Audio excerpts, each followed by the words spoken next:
우리가 월초 새벽 기도회로 이 8월의 첫날 새벽을 주님 앞에 드리고 있습니다. 참 잘하시는 것입니다. 우리 하나님께서는 첫 것을 기뻐 받으십니다. 첫 열매를 기뻐 받으시고 또한 첫 태생을 받으시고, 그런가 하면은 하루의 첫 시간인 새벽을 받으시고, 또한 세 달의 첫날, 새해의 첫날을 하나님께서 기뻐 받으십니다. 하나님께서는 처음 익은 열매를 드리라, 그렇게 명하셨습니다. 그리고 예수님은 부활의 첫 열매가 되셨어요. 또한 첫 아들을 축복의 통로로 세우셨으니 소위 장자권이라고 하는 것 아니겠습니까? 그런가 하면 하루의 첫 시간인 새벽에 내가 너를 도우리라, 주님께서 약속으로 주셨어요. 내가 새벽에 너를 도우리라. 이 세 달의 첫날 이 새벽을 주님 앞에 드리는 자에게 하나님의 크신 축복의 역사가 있는 줄로 믿습니다. 출애굽기 14장에 보면 홍해가 갈라졌던 시간이 바로 새벽이었습니다. 모세가 시내산에 올라가서 십계명을 받은 그때가 새벽이었어요. 그런가 하면 여호수아는 이 여리고성이 무너지는 것을 목도했던 그 시간이 바로 또한 새벽이었습니다. 여러분, 우리가 잘 알고 있는 야곱, 그가 새벽에 하나님과 씨름을 해요. 그러므로 그가 얻은 이름이 있었으니 이스라엘이었습니다. 여러분, 그의 야곱의 이름이 이스라엘로 바뀌었으니 이름을 바꾼다고 하는 것은 운명이 바꾸어지는 것인데, 그 일이 언제 이루어졌는가? 새벽에 이루어진 것입니다. 예수께서 부활하신 것도 새벽 시간이었음을 우리가 기억하지요. 새벽 그 시간에 부활하심으로 부활의 첫 열매가 되셨습니다.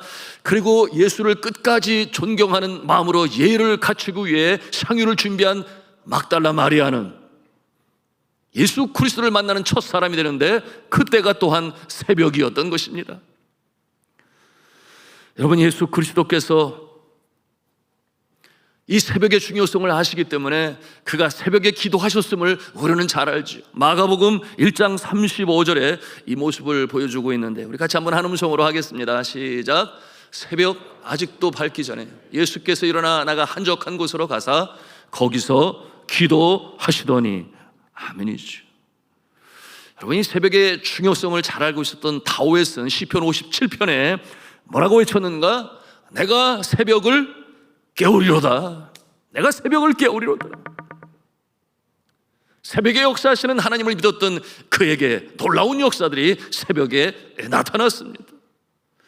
여러분, 새벽은 이처럼 중요한 것인데요, 모든 역사 속에 뛰어난 인물들, 우리가 그 이름이 익히 잘 알고 있는 자들, 종교개혁의 기수인 마르틴 루터, 그는 새벽의 사람이었습니다.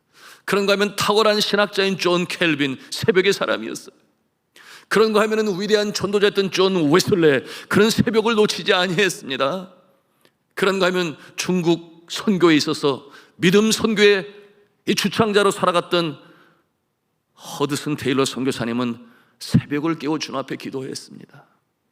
사랑하는 성도 여러분, 어떤 분이 이런 말을 했어요. 새벽에는 마귀도 잠자는 시간이다.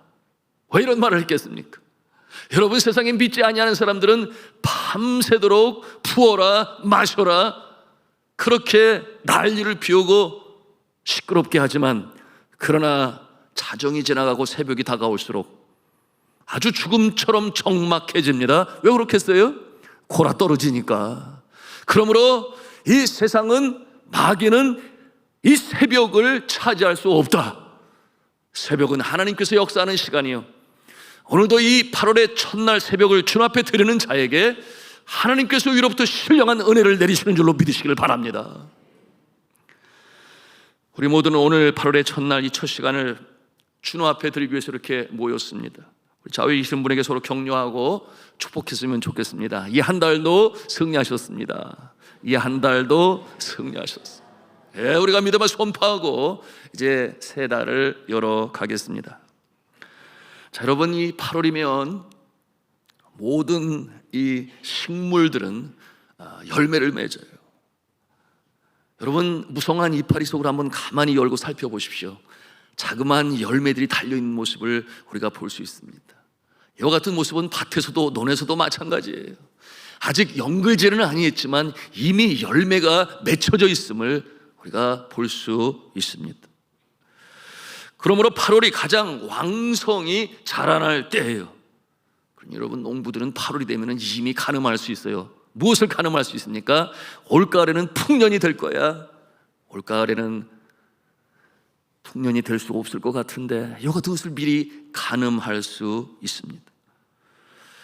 여러분, 만일 8월인데도 과수에 열매가 열려있지 아니하, 또한 벼나 또는 밭에 있는 이 작물이 열매로 맺혀져 있지 아니한다면 가을 추수는 기대할 수 없겠죠. 그러나 잘 맺혀져 있다면 풍년을 생각하며 감사할 수 있습니다. 그러나 여전히 필요한 것이 있어요. 짱 하는 뜨거운 햇볕이 필요합니다.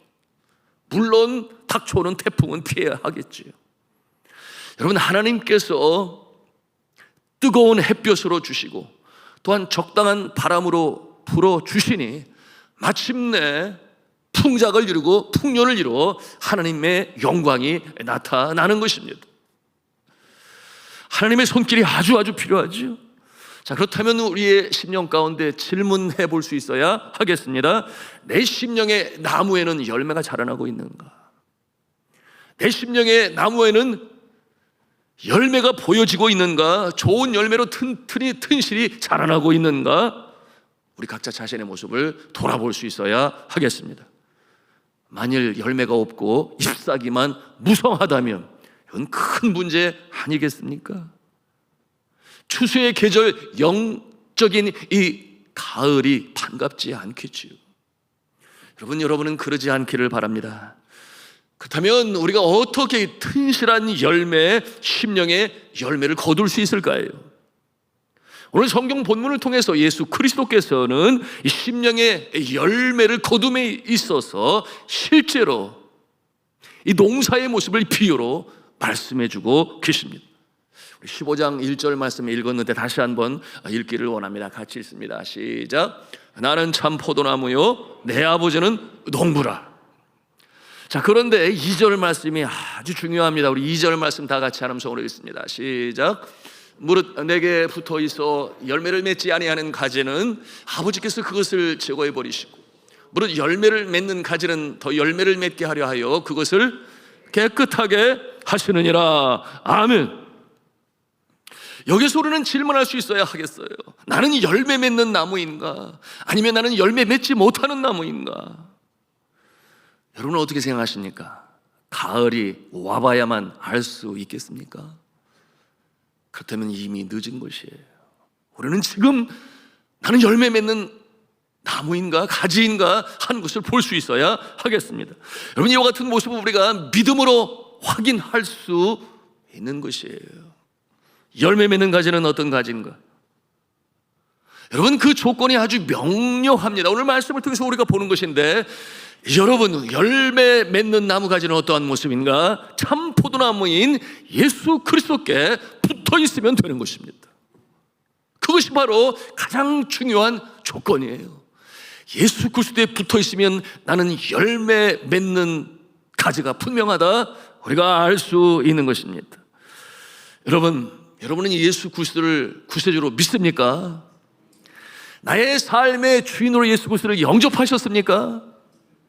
그렇다면 열매 맺는 나무 가지인 것이, 오늘 말씀을 통해서 우리가 2절의 말씀을 통해 확인할 수 있는데 뭐라고 그랬는가 하면 열매 맺지 않는 가지는 이미 제거해 버리셨다 그랬어요.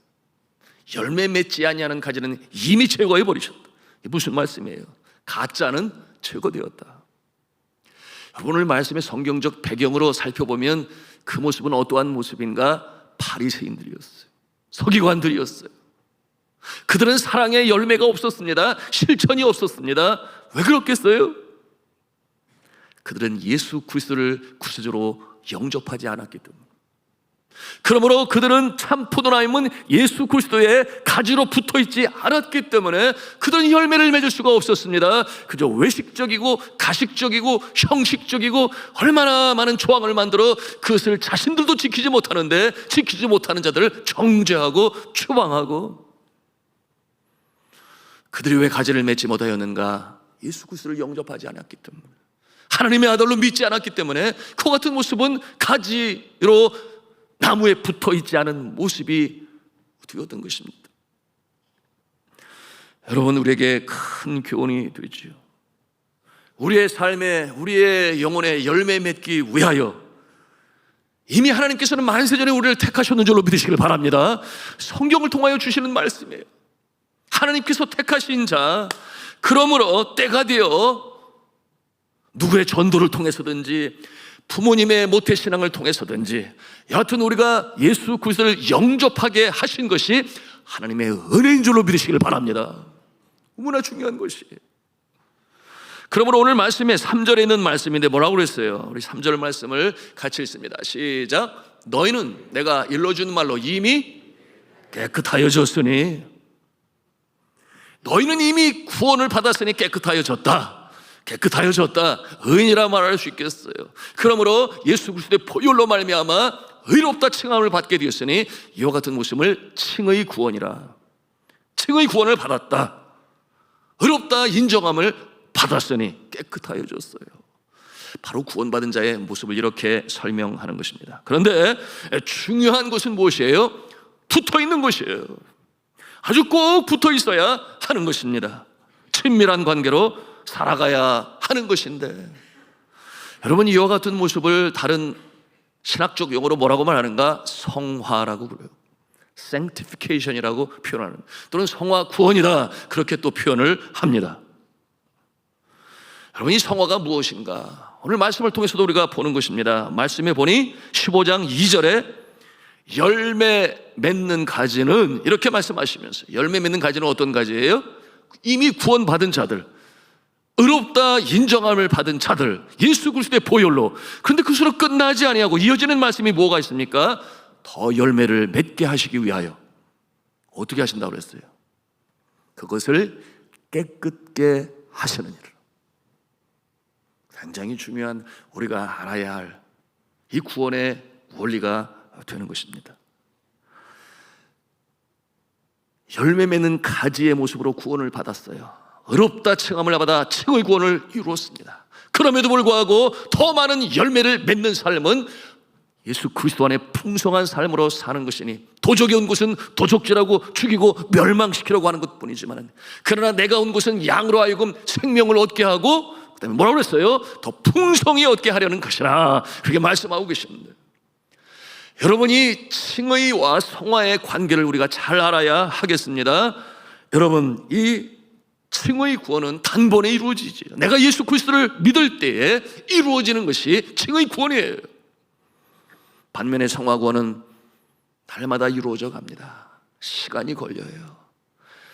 가지치기는 매년 반복되는 것입니다. 시간을 두고 되어지는 것입니다. 목적이 무엇이에요? 더 풍성한 열매를 맺게 하시기 위하여 농부 되신 하나님께서 하시는 것이다. 그러므로 빌립보서 2장 12절에 이에 대하여 말씀하고 있어요. 우리 같이 한 음성으로 읽겠습니다. 시작. 그러므로 나의 사랑하는 자들아, 너희가 나 있을 때뿐 아니라 더욱 지금 나 없을 때에도 항상 복종하여 두렵고 떨림으로 너희 구원을 이루라. 구원을 이루어 가라. 그렇게 말씀하시는 것입니다. 이 모습은 마치 봄철이 지나야 여름이 오고, 여름이 지나야 가을이 되고, 가을이 되어야 열매를 맺는 것처럼, 여러분, 우리의 인생 여정에 성화 구원을 이룬다 함은 매일같이 변화되어져서 성숙한 모습으로 자라나는 것이니, 그 궁극적인 목적이 무엇이겠습니까? 예수 그리스도의 성품을 닮아가는 것이에요. 여러분, 예수 믿는다고 바로 성령의 열매 9가지가 주르륵 열립니까? 그러지 아니에요. 사랑과 희락과 화평과 오래 참음과 자비와 양선과 충성과 온유와 절제, 여러분, 이와 같은 열매는 시간이 가는 가운데 예수님을 닮아가는 모습이니 바로 이것이 성화를 이루어가는 것이요, 구원을 이루어가라 하시는 말씀으로 우리가 성숙 성장해 가는 것입니다. 여러분, 이와 같은 모습으로 살아가는 자에게 바로 이 풍성한 열매를 뭐죠? 기쁨 가운데 살아가는 것이에요. 행복한 신앙생활을 하는 것입니다. 그러므로 그것으로 감사하며 찬송하며 예배하며 또한 이웃에게 전하는 모습이 되는 것이죠. 이와 같은 자의 삶은 이미 5절의 말씀을 통과한 것인데, 우리 5절 말씀 또 같이 읽겠습니다. 시작. 나는 포도나무요 너희는 가지라. 그가 내 안에 내가 그 안에 거하면 사람이 열매를 많이 맺나니 나를 떠나서는 너희가 아무것도 할 수 없음이라. 우리가 예수를 믿음으로 주 안에 거합니다. 그런데 말씀드린 대로 거기에서 끝나는 것이 아니에요. 어떻게 풍성한 열매를 맺음으로 기쁨과 화평 속에 살아가는가, 믿음의 증거자의 모습이 되는가, 그것을 10절에 예수 그리스도께서 아주 구체적으로 명료하게 우리에게 가르쳐 주시는데요. 우리 10절 말씀 또 읽도록 하겠습니다. 시작. 내가 아버지의 계명을 지켜 그의 사랑 안에 거하는 것 같이 너희도 내 계명을 지키면 내 사랑 안에 거하리라. 계명을 지킨다, 그렇게 말씀하십니다. 자, 이와 같은 모습은 이미 청결함을 받은 자의 자연스러운 모습이에요. 예수 그리스도를 믿은 자의 드러나는 모습에 대하여 하나의 증거로 이렇게 말씀하시는 것입니다. 굉장히 중요한 내용인데요, 계명을 지킴으로 구원을 받는 것이 아니라 구원을 받은 자는 기쁨으로 계명을 지킨다. 믿으시면 아멘 하십시다. 그것이 믿음의 증표가 된다, 그 말이에요. 진정으로 구원함을 받은 자는 그의 삶 가운데 계명을 기쁨으로 지켜요. 하나님의 말씀을 대할 때 그 마음의 기쁨이 매여 꿀송이처럼 다른 그 느낌을 가지면서 말씀을 대하니 계명을 지키는 것은 물론 자연스러운 결과로 나타나는 것입니다. 이처럼 계명을 지키는 자, 바로 풍성한 열매를 맺고 그것이 기쁨이 되고 행복이 되고 감사가 되고 예배가 된다. 그렇다면 우리는 어떠한 모습으로 이 참 포도나무 되신 예수께 꼭 붙어 있을까요? 여러분, 이와 같은 모습은 곧 더 많은 열매를 맺는 모습이 되는 것인데요, 여러분, 이와 같은 모습은 수액이 가지에게 전달되듯이 여러분, 주 안에 있는 자는 주님께서 주시는 그 능력으로 살아가는 것인데, 그 모습이 어떠한 모습으로 나타나는가, 우리 한번 같이 한 음성을 하겠습니다. 첫째, 진리인 하나님의 말씀으로, 진리인 하나님의 말씀으로. 둘째는 한 음성으로 합니다. 영과 진리로 드리는 예배로 인하여, 영과 진리로 드리는 예배로 인하여. 세 번째, 한 음성으로 합니다. 주님과 교제하는 기도로. 그렇습니다. 말씀과 예배와 기도로. 여러분, 우리는 이 신앙생활 더 깊은 단계로 자라나며 풍성한 열매를 맺게 되는 것입니다. 그럴 때에 우리의 심령의 핏줄마다 예수로 충만하게 되는 것이에요. 우리의 심령의 핏줄마다 예수로 충만하게 된다고 하는 것은 충분한 수액을 우리가 받아 평강의 삶을 누리게 되는 것이니, 여러분, 그것이 바로 첫째는 말씀이라고 그랬어요. 말씀을 사모하는 자의 모습이다. 그러므로 예수로 충만하면 진리인 하나님의 말씀을 주야로 묵상하면서, 말씀드린 것처럼 꿀송이처럼 달다, 에스겔 선지자의 표현이었어요. 그러니 마음에 기쁨이 넘치죠. 여러분, 공자는 논어의 이인경에 뭐라고 표현했는가? 아침에 진리를 깨달으면 저녁에 죽어도 여한이 없다. 아침에 진리를 깨달으면 저녁에 죽어도 여한이 없다. 그런데 성경은 로마서 10장 17절에 뭐라고 말씀을 하는가? 믿음은 들음에서 나며. 우리 같이 한번 한 음성으로 하겠습니다. 시작. 그러므로 믿음은 들음에서 나며 들음은 그리스도의 말씀으로 말미암았느니라. 하나님의 말씀으로 말미암아 우리가 진리 가운데 자유함을 입는 줄로 믿으시길 바랍니다. 너무나 중요하죠. 두 번째, 기쁨으로 예배를 잘 드립니다. 예배 시간이 기다려져요. 누가 구원받은 자가 열매를 맺는 가지가 그렇다는 것입니다. 그래서 예배는 하나님이 나의 창조주가 되심을 인정하고 예수님이 나의 구세주가 되심을 인정하여 예수 그리스도의 보혈로 나는 구원을 받았다고 하는 이 감사와 기쁨이 충만하여 주님 앞에 드리는 이 예배, 그러니 하나님께서 그 모습을 보실 때 얼마나 예쁘겠어요. 여러분, 여러분의 자녀들이 손을 모으고 기도하는 모습을 보면 예뻐요, 안 예뻐요? 우리 손주들이 그와 같은 모습을 보면 사진 찍어주고 싶죠. 그리고 시간마다 펴서 보고 싶죠. 이렇게 신앙 안에 자라라, 그런 기쁜 마음을 가질 것인데, 우리가 예배드리는 모습을 바라볼 때 예수님은 하나님은 얼마나 기쁘실까. 예배를 가장 기뻐 받으시는 하나님. 이 백성은 내가 나를 위하여 지었나니 곧 나를 찬송하게 하려 함이라. 찬송하는 모습을 우리 하나님께서는 얼마나 기뻐 여기실까요? 농부 되신 하나님께서 말합니다. 그와 같은 인생에 하나님께서 풍성한 튼실한 열매를 맺게 하시는 줄로 믿으시길 바랍니다. 그런데 이 예배를 드릴 때 장애물들이 나타나죠. 장애물들이. 직장인들에게는 어떠한 장애물? 너무 바빠서, 너무 일이 많아서, 또한 일을 마치고 나니 너무 피곤해서, 뭐 그런 장애물들이 있어요. 그런가 하면 우리 학생들은 언제 이 시험의 때입니까? 시험의 때가 시험 볼 때가 시험의 때예요.